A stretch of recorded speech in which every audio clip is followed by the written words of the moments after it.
The new set for Flesh and Blood Outsiders is pretty much entirely spoiled except for the Fabled. So let's go ahead and take a look at the general theme of the set and talk about what it really brings to the meta.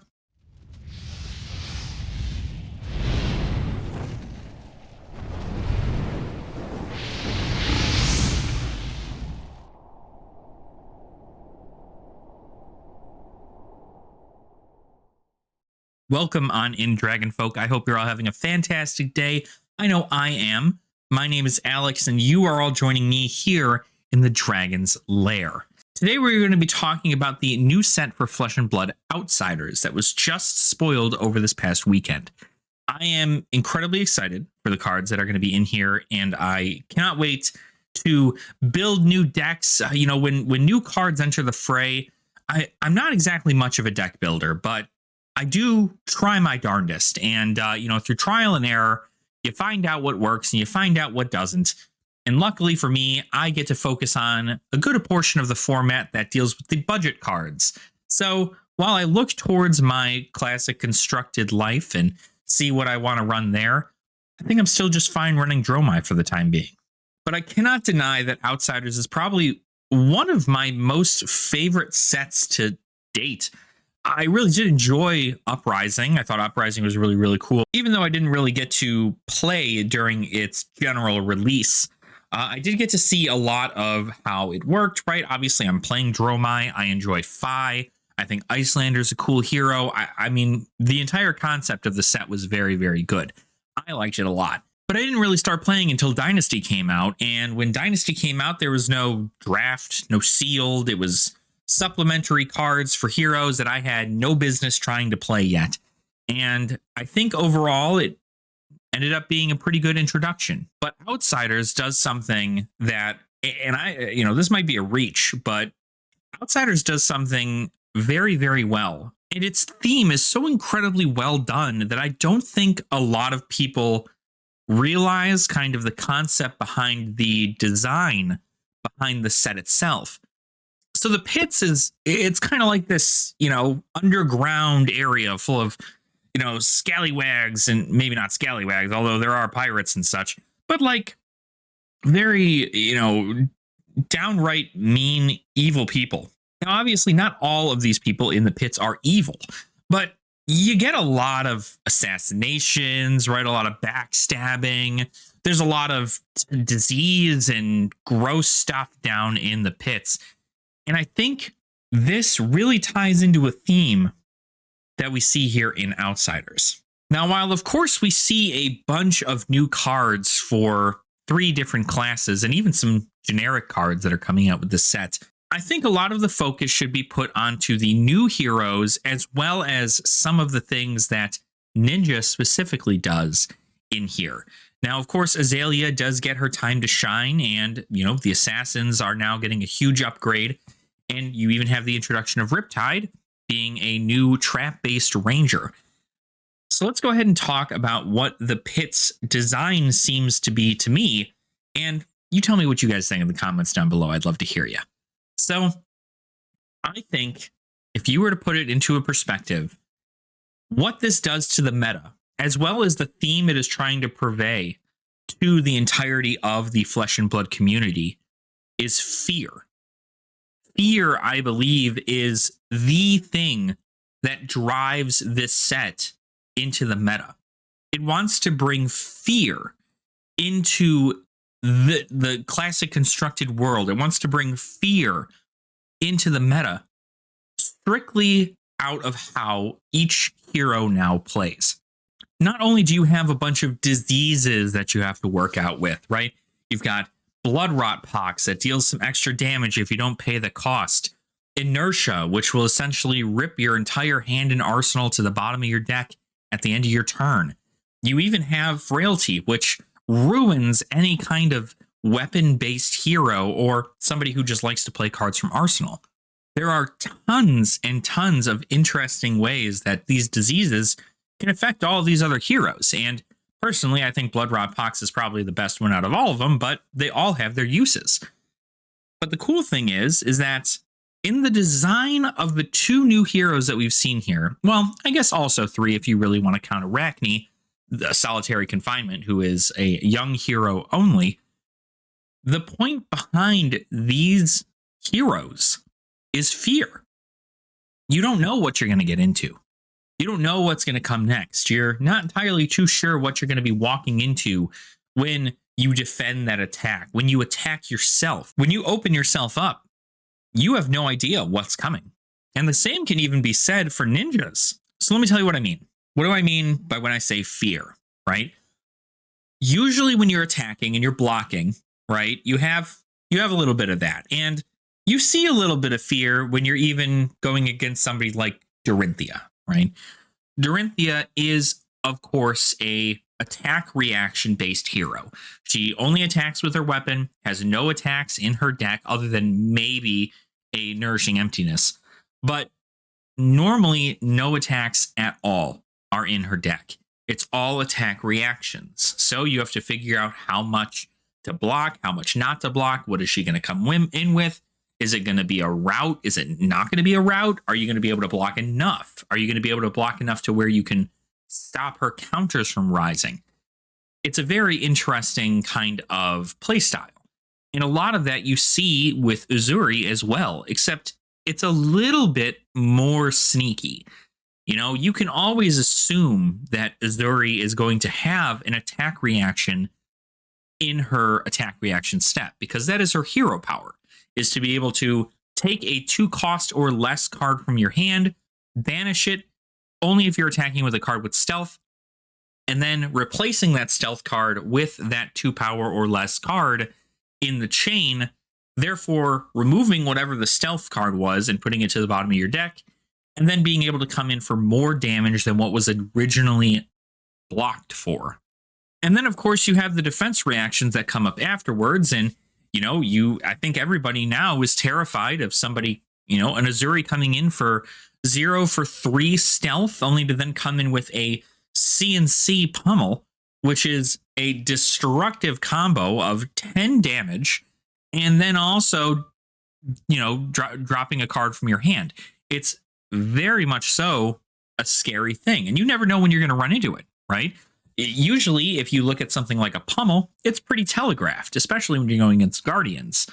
But in this case, you don't know whether or not anything could be pummeled. You don't know whether or not anything could get any kind of attack reaction. Maybe they don't even use Uzuri's ability, and they instead just pump the attack that's there already, because your opponent is so fearful that they block, or maybe they don't block in an attempt to block during the defense reaction step only and save their cards. The concept is very scary, and it is something that you have to look out for when you're going against somebody like Uzuri. Now, of course, as time goes on, this is going to be easier to tell. You're going to find out what cards Uzuri normally runs, and you're going to be able to identify threats and save cards for certain situations to better your output. But for the most part, we don't really know, especially going into this first few months of Outsiders itself. So that is one aspect of the fear that we are seeing. And with attack reactions come defense reactions, which is where we look at the traps of Riptide. Riptide not only has its own legendary specialization traps, but there's also several traps that were introduced in this set that are quite terrifying. You have Boulder Trap and Tar Pit Trap, and you have the Inertia Traps and the Blood Rot Traps. And anytime a trap is triggered properly, it deals 1 damage to your opponent if you're playing Riptide. It is an insane amount of small little chip damage that very well could cause a shift in tempo.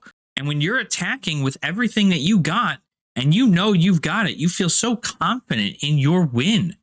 And then you get hit with a Buzzsaw Trap, or you get hit with a Collapse Trap, and you ruin your entire hand. These are awful things to run into, and you just never know. You never have any idea. Obviously, with Riptide, you are going to see a lot of defense reactions, and these defense reactions are still going to be few and far between, mainly because the defense reactions go in the arsenal Or, well, some of them can go in the arsenal. You don't have to play them from arsenal, but you could play them from arsenal, or you can have a arrow face down in your arsenal to then flip with barbed castaway to give an aim counter. So you're never knowing whether or not you're going to run into a trap or you're going to run into an arrow. And it's only when you make those small risks and you actually take the plunge and you go, oh, well, like it's either this or nothing, that is when you're going to find out real quick whether or not you're running into a wall or you have a free pass for some extra damage. Again, bring in that fear aspect. You're not sure what you're going to be running into Riptide. You're not sure what kind of arrows they're going to hit you with. You're not sure whether or not they're going to hit you with these crazy legendary traps. You just have no idea. And so as time goes on throughout the game, you'll find out a little bit more. Again, once we know a bit more about the general, way people are running Riptide, we will find that out. All it takes is for one person to top 8 a tournament, and it's like, oh, all right, Riptide's busted. Let's go ahead and try him out.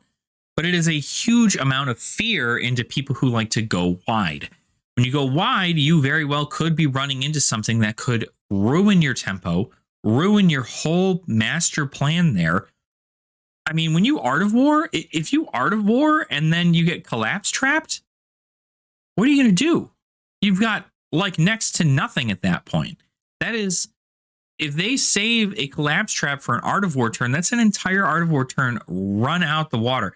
There's no way that is going to work out for you guys. Although it might, right? I mean, ninjas are capable of a lot of things, but it's not even just ninjas. Briar can do the same. Several things are available for these traps. Now, of course, they put them at legendary for certain ones like Collapse Trap and Buzzsaw Trap and Spike Pit Trap. But, these are still very much so applicable throughout the entirety of the game. Then you have Ninja. Now, again, we have the defense reactions and the attack reactions in which there's a lot of fear, right? I made a video recently on the Dishonor card that was spoiled for Ninja. And I have to say that unless there becomes some generalized build that every Katsu is going to run ever, Dishonor is something that you are going to have to be afraid of. Not only that, but you're going to have to be afraid of all the different combo lines that a Katsu can go into now. Being able to name a Surging Strike as a Twin Twisters as well and play a Whelming Gust Wave or a whatever the spinning roundhouse kick or whatever that is amazing. Spinning wheel kick, you go into spinning wheel kick, which just does extra stuff. But the roundhouse cyclone, which banishes cards that have been, you randomly banish a card that is blocked in each chain, that allows you to banish equipment, which is bonkers to me. Absolutely bonkers. You don't even need to hit with it. You just need to play roundhouse cyclone, and it does work. It does absolute work. There's a ton of fear that goes on with this. And I think these are just my first impressions, and I'm very excited about how this set introduces itself to the meta. It really implements a sense of fear in a lot of people. And maybe it's just because I'm bad. Maybe I'm just a bad player, and I don't know what to truly be afraid of, right? I know to be afraid of a Kano with a full grip with me at 22 life. I know to be afraid of an Icelander when I'm at 11 life or 10 life or however it must be. I know to be afraid of a 3-of-a-kind Rain Razor's turn for Rangers. I know those things to be scared of. But it's all about the mind games. And I think the mind games are probably one of the greatest things that this game has that most people just don't expect. So with that being said, there are also several other cool things that you see within the set. Flick Knives allows you to literally take a dagger that you have and just destroy it to deal damage to your opponent.